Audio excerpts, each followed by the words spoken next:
Fala aí, pessoal, boa tarde, tudo bem com vocês? Algumas pessoas já estavam sabendo, eu decidi fazer um vídeo a respeito das questões do purgatório.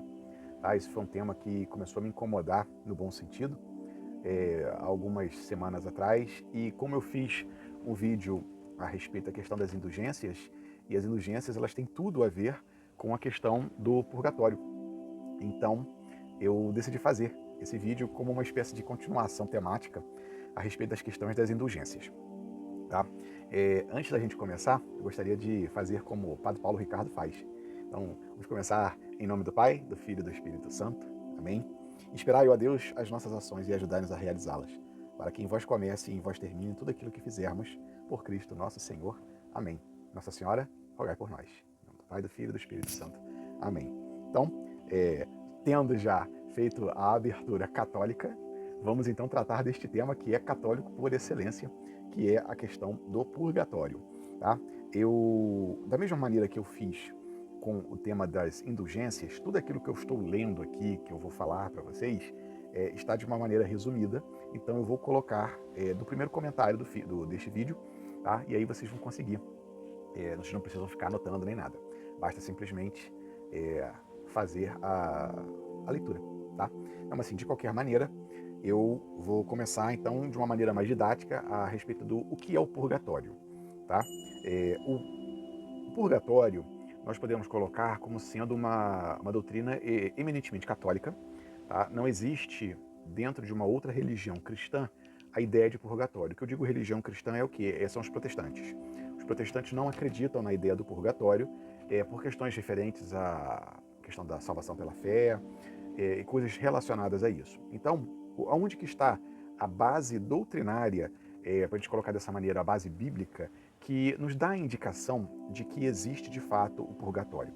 Então, nós temos uma base bíblica começando no segundo livro de Macabeus, no capítulo 12, 46. Como essa questão católica é relevante, os livros de Macabeus, ele não está na Bíblia evangélica. Tá? É um dos 7 livros que foram retirados por questão da reforma. Tá bem? Então, lá em 2 Macabeus 12, 46 diz: Por isso mandou oferecer um sacrifício pelo pecado dos que tinham morrido, para que fossem libertados do pecado.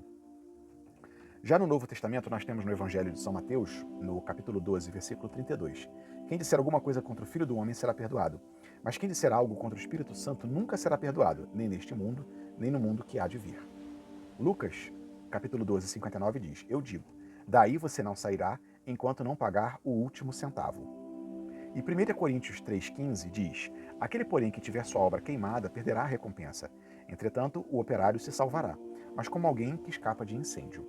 Entende? Então, assim, o que que eu, nas minhas pesquisas a respeito do purgatório, o que eu vi? Existe essa base bíblica, tá? Macabeus, ele entende, né, o autor desse livro, quando ele escreve, ele entende que existe uma existência após a existência terrena e que essa existência, ela pode ser, você pode, de repente, oferecer algum tipo de sacrifício, algum tipo de oferta pela expiação das almas.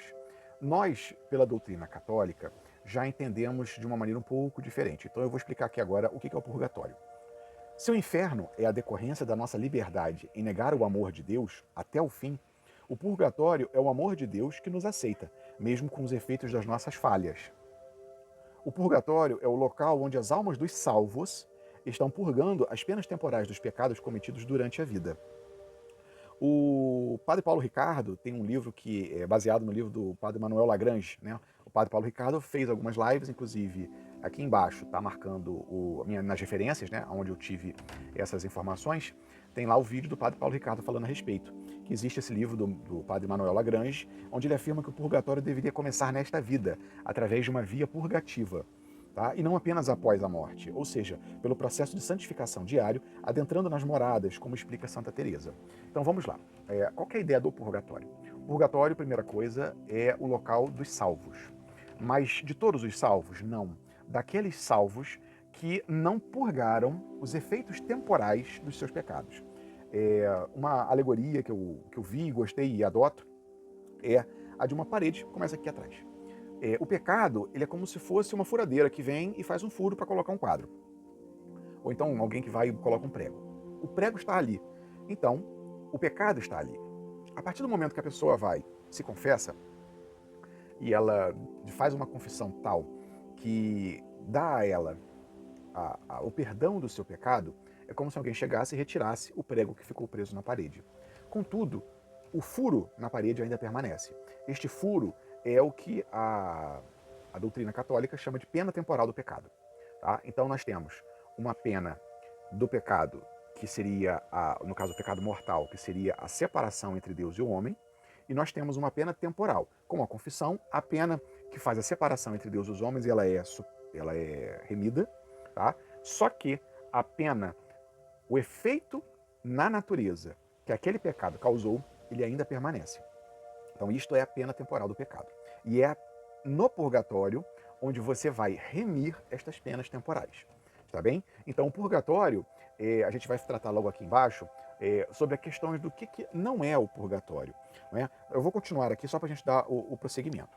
O catecismo, o que o catecismo da Igreja Católica fala? Assinala que o purgatório é uma purificação final, que devem fazer para chegar ao céu todos os que morrem na graça e na amizade de Deus, mas não estão completamente purificados, embora tenham garantido sua salvação eterna. Ou seja, quem está no purgatório não corre risco de descer para o inferno. Tá? O purgatório é o local dos salvos, mas que não estão purificados para se colocarem diante do trono de Deus. Desde os primeiros tempos, continua o catecismo, a Igreja honrou a memória dos defuntos e ofereceu sufrágios em seu favor, em especial o sacrifício eucarístico, a fim de que, purificados, eles possam chegar à visão beatífica de Deus. A Igreja recomenda também as esmolas, as indulgências e as obras de penitência em favor dos defuntos. Levemos-lhes socorro e celebremos sua memória.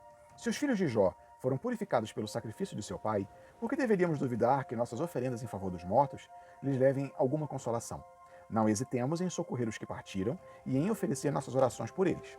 Ok? Continua. Para compreender esta doutrina e esta prática da Igreja, é preciso admitir que o pecado tem uma dupla consequência, como eu falei lá atrás. O pecado grave priva-nos da comunhão com Deus e, consequentemente, nos torna incapazes da vida eterna. Esta privação se chama pena eterna do pecado. Por outro lado, todo pecado, mesmo venial, acarreta um apego prejudicial às criaturas, que exige purificação, quer aqui na terra, quer depois da morte, no estado chamado purgatório. Esta purificação liberta da chamada pena temporal do pecado. Essas duas penas não devem ser concebidas como uma espécie de vingança infligida por Deus do exterior, mas antes como uma consequência da própria natureza do pecado. Uma conversão que procede de uma ardente caridade pode chegar à total purificação do pecador, de tal modo que não haja mais nenhuma pena.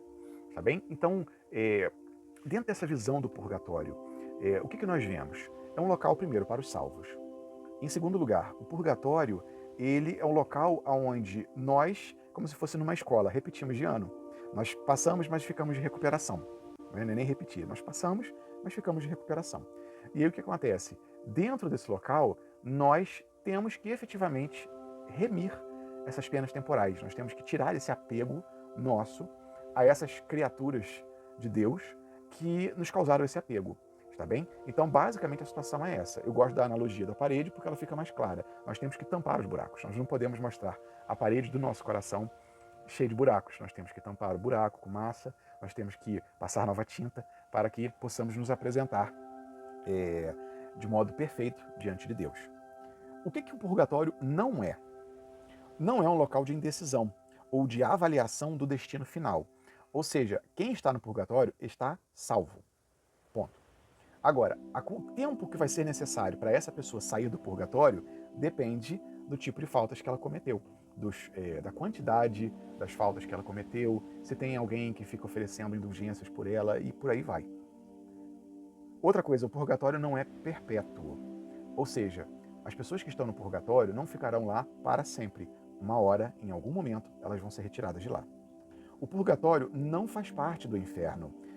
Vários santos e místicos da igreja tiveram visões a respeito das questões das penas do purgatório. E eles têm essa visão muito, muito dolorosa, quase que como se o purgatório fosse também um inferno. Na verdade, não é. O purgatório não é um inferno, não faz parte do inferno. O inferno, neste caso, seria a completa ausência da presença do amor de Deus. Não é que se comparar ao purgatório, onde a pessoa está efetivamente purgando os seus delitos, ela sabe que está salva, só que, muito embora ela saiba que está salva, ela sabe que ela está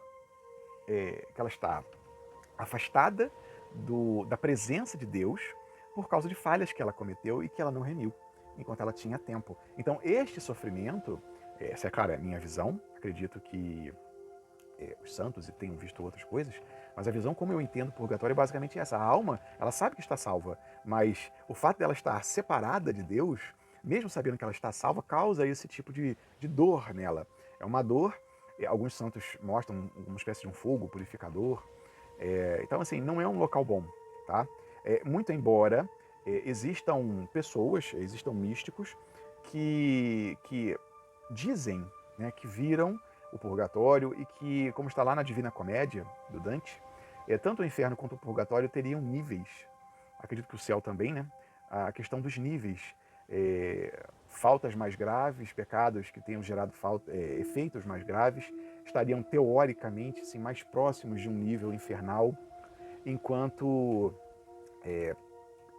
coisas mais leves, né, pecados mais leves, a gente pode chamar dessa maneira, não estariam tão ligados assim a esse momento assim, doloroso para a alma. Claro, eu não encontrei nisso, embora a gente possa ter de repente, se você pegar os evangelhos, nós vimos isso recentemente, para Sodoma e Gomorra haverá mais brandura, né? O julgamento será menos pesado do que para as cidades impenitentes de Cafarnaum, Betsaida e Corazim, se não me engano. Então, assim, é possível que exista uma gradação de penas. Tudo na natureza parece indicar que sim, até mesmo no círculo dos anjos, nós vemos uma gradação, nós vemos coros com especialidades diferentes, né? Então, é possível que exista, tanto nas regiões de inferno quanto nas regiões de purgatório e céu, uma estratificação de acordo com os erros e faltas cometidos e as coisas que foram feitas de bom. Como Jesus fala quando a mãe de João e Tiago veio pedir para Jesus para que os filhos sentassem à direita e à sua esquerda. E aí Jesus falou, esses lugares são reservados para pessoas específicas. Então, assim, se você tem lugares reservados à direita e à esquerda, de repente pode ser que haja uns lugares mais longe, né, mais distantes. Então, assim, isso é uma questão assim, mais teológica, é difícil de precisar. Isso talvez requeira um estudo bem mais aprofundado. Qual o objetivo desse estudo aqui, na verdade? Então, o purgatório não é, teoricamente, um local de bem-aventurança. Não é um local onde as pessoas estão e, poxa, não quero mais sair daqui não, aqui tá legal, já tá bom aqui. Não parece ser esse tipo de lugar. Tá? Na verdade, o purgatório é a antessala do paraíso. Todos que estão no purgatório eventualmente chegarão ao paraíso. Tá? E aí chegamos agora aqui no motivo de eu estar incomodado e de querer fazer este vídeo. Porque o que acontece? O purgatório, ele é um local, como já falamos aqui, é um local que não é tão legal, é um local assim, mais de sofrimento, onde as pessoas estão purgando, remindo as suas faltas que não foram devidamente compensadas durante a vida pela vida via purgativa. Tá? E aí, tipo assim, agora que já falamos a respeito do purgatório, vamos tratar daqueles que lá estão e como podemos ajudá-los. Então, como que nós, cristãos, católicos, podemos ajudar as almas que estão no purgatório? Essa é a pergunta de R$1 milhão. Tá? Então, a primeira coisa que nós precisamos lembrar é a chamada intercessão dos santos. O que é a intercessão dos santos? A igreja, talvez didaticamente, ela é dividida em três.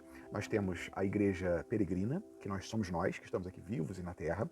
Nós temos a igreja triunfante, que é aquela igreja que está diante do trono de Deus neste momento.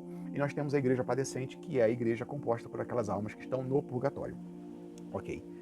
O que acontece? Nós temos a condição, porque a igreja é uma igreja, e vamos colocar dessa maneira em dimensões diferentes. Nós temos a dimensão material, onde nós estamos, nós temos uma dimensão espiritual acima da nossa, onde estariam as almas do purgatório, e nós temos uma dimensão acima desta, que é a dimensão, efetivamente, vamos colocar assim, o estado de céu.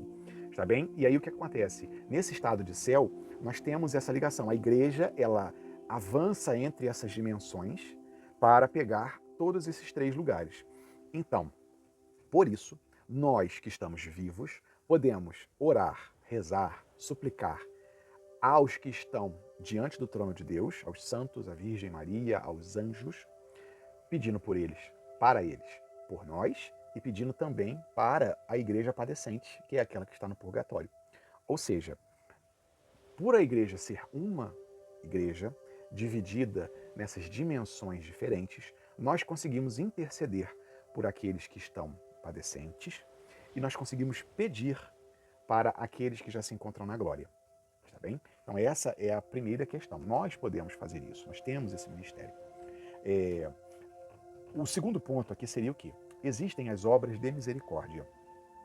As obras de misericórdia, elas podem ser divididas em duas categorias. As obras de misericórdia corporais e as obras de misericórdia espirituais. As obras de misericórdia corporais, basicamente, são aquelas que estão nos evangelhos, quando Jesus fala: vinde benditos de meu Pai, entrai no reino que vos está preparado desde a fundação do mundo. Porque eu tive fome e me deste de comer, tive sede e me deste de beber, estava nu e me vestiste, prisioneiro e foste me visitar, doente também, peregrino e me acolheste. Dentro desse texto, lá no finalzinho do Evangelho de Mateus, não me lembro agora exatamente o capítulo, mostra quando Jesus está retornando e chama aqueles que são os eleitos para entrarem no reino de Deus. E aí essas obras, dar de comer a quem tem fome, dar de beber a quem tem sede, vestir o nu, visitar o enfermo e o cativo, tá? São obras de misericórdia corporais, que ainda tem mais duas aqui. Uma que está lá no livro de Macabeus, que é o enterrar os mortos, tá? E tem uma outra agora que acabou me fugindo. Qual é essa outra obra de misericórdia corporal? Agora realmente me fugiu. De qualquer maneira, qual que é o ponto aqui? As obras de misericórdia corporais... Ah, tá aqui, lembrei, eu deixei anotado. É remir os cativos. Ou seja, você, antigamente, né, quando havia a questão da escravidão, era comum você comprar aquele escravo que era cristão. Eventualmente, um cristão ele podia ser feito escravo e aí comprava-se esse escravo para soltá-lo. Então, é a remissão dos cativos. Então, vamos lá. Então, tem obras de misericórdia, remir os cativos, tá? E dentro das obras de misericórdia espirituais, onde estão ensinar, admoestar, dar conselhos, existe também o rezar por vivos e mortos. Ou seja, duas obras de misericórdia, a remissão dos cativos e a oração pelos vivos e mortos, são obras de misericórdia, ok? Aí eu até escrevi assim: se nós podemos remir aqueles que se encontram cativos na nossa dimensão, por meio de um pequeno esforço nosso, por que não fazê-lo? Então nós vamos colocar da seguinte maneira: se eu posso, pelas minhas ações, salvar não é o verbo, vamos colocar assim, remir é o verbo correto, sufragar também, uma alma que está no purgatório, por que não? O que é necessário fazer? E aí a gente pensa o seguinte: o catecismo da Igreja Católica estabelece o número 211. Em virtude da comunhão dos santos, os fiéis, ainda peregrinos na terra, podem ajudar as almas do purgatório, oferecendo as suas orações de sufrágio, em particular o sacrifício eucarístico, mas também esmolas, indulgências e obras de penitência. Ou seja, tudo aquilo que nós fazemos e que pode resultar para nós em algum tipo de indulgência, questão das esmolas, as obras de caridade corporais ou espirituais, as indulgências plenárias, né, o terço, o rosário, a meditação da palavra, a visita piedosa às igrejas no dia dos santos padroeiros, a adoração por 30 minutos do Santíssimo Sacramento. Tudo isso são obras que podem reverter para nós, vivos, mas que nós também podemos direcionar aos fiéis defuntos. E basta você pensar o seguinte: se você faz o rosário em família ou num grupo todo dia, você pode comungar todo dia e então ter indulgência plenária. Ah, mas se eu não pequei, eu vou pegar essa indulgência plenária para quê? Direciona para os fiéis defuntos. Entrega na mão de Maria, que junto com o arcanjo São Miguel vão direcionar para a alma que mais precisa. E esse é o ponto deste vídeo. Rodei, falei. O objetivo desse vídeo aqui, na verdade, é conscientizar a quem estiver assistindo que nós precisamos fazer as obras para os fiéis defuntos, para as pessoas que estão no purgatório. Não apenas do dia 1º ao dia 8 de novembro, que é o mês quando a igreja dedica às almas do purgatório. Mas nós podemos fazer isso todos os dias. Se nós estamos em estado de graça, se nós estamos comungando, é uma excelente prática, eu tenho feito isso, ir à missa todos os dias. Se você pode ir, vá, comungue todos os dias. A minha rotina tem ficado diferente porque eu agora acordo às 5 da manhã para rezar o rosário junto com a minha família. Entende? E o rosário em família, ele gera indulgência plenária. Então eu faço o rosário de manhã e depois eu vou à missa, comungo e entrego nas mãos de Maria para retirar pelo menos uma pessoa do purgatório e colocá-la diante de Deus. Olha que coisa bonita. Isso não é o tipo de coisa que é falado muito. Então, esse é o motivo de eu estar fazendo esse vídeo para esses meus colegas da Crisma e, eventualmente, alguma outra pessoa que esteja assistindo. Nós precisamos ter essa noção de que nós podemos influenciar positivamente a alma de uma pessoa. Não apenas viva, mas também, principalmente, dos mortos, que estão aguardando as nossas migalhas, porque isso são migalhas. Sabe? Você rezar um rosário de uma hora rosário, de manhã, enquanto prepara o café da manhã, você está rezando, hora de labora, como dizia São Bento. Então, assim, você fazer o café da manhã e está fazendo o rosário, rezando junto com a família, depois você vai à missa, comunga e entrega. Tá? Uma outra coisa que pode ser feita é a missa aplicada às almas do purgatório. E eu vi que existe um termo chamado espórtula. O que é a espórtula? É um tipo de esmola, é uma boa obra, é um gesto simbólico material que você tem que fazer para aplicar uma missa em sufrágio de uma alma. Então, eu quero aplicar uma missa em sufrágio do meu avô. Não basta eu botar o nomezinho dele. Eu tenho que efetivamente fazer um sacrifício material para aquela intenção. Então, esse sacrifício material é para a paróquia. Sabe? Mas já, quanto é que é, Bruno? Eu não acredito que as paróquias definam um valor, mas você pode fazer lá R$10, R$20, como espórtula, esse é o termo. Para que aquela missa seja aplicada. E você sequer precisa dizer o nome do defunto. Porque quem vai fazer é Deus. Você só dá o dinheiro, faz o sacrifício material. O dinheiro é uma energia. Você tem que aplicar essa energia dentro daquele título, né, como espórtula, em prol da alma de fulano, de Beltrano, do meu avô, do seu parente. Está bem? Sem a espórtula, a missa tem apenas o caráter de intenção. Tá? Então, assim, vale. Mas se você botar energia naquela sua intenção, vai valer mais. Aí nós temos aqui o mês de novembro, fala a respeito de finados, né, que é 2 de novembro. Do dia 1º ao dia 8 de novembro, a igreja concede indulgência plenária somente para os fiéis defuntos, em caso de visitação piedosa aos cemitérios. Tá? No dia 2 de novembro, na igreja. Tá bem? Eu particularmente não gosto tanto assim, de ir em cemitérios. Não é uma prática assim, que eu goste. Mas, se eu posso fazer o rosário em casa, para ganhar indulgência, lembrando que a indulgência plenária é apenas uma por dia. Na verdade, é uma por comunhão. Então, se você comungar 2 vezes no dia, né, de repente, tem condição de você fazer 2, mas aí você já está correndo um risco de cometer a banalização da Eucaristia, o que não é de todo legal, tá? Muito pelo contrário, é bem ruim. Então, faça pelo menos uma por dia. Bruno, eu não posso fazer uma por dia, eu vou tentar fazer 2 por semana. Perfeito, sabe? Eu coloquei para mim, porque eu tenho condição.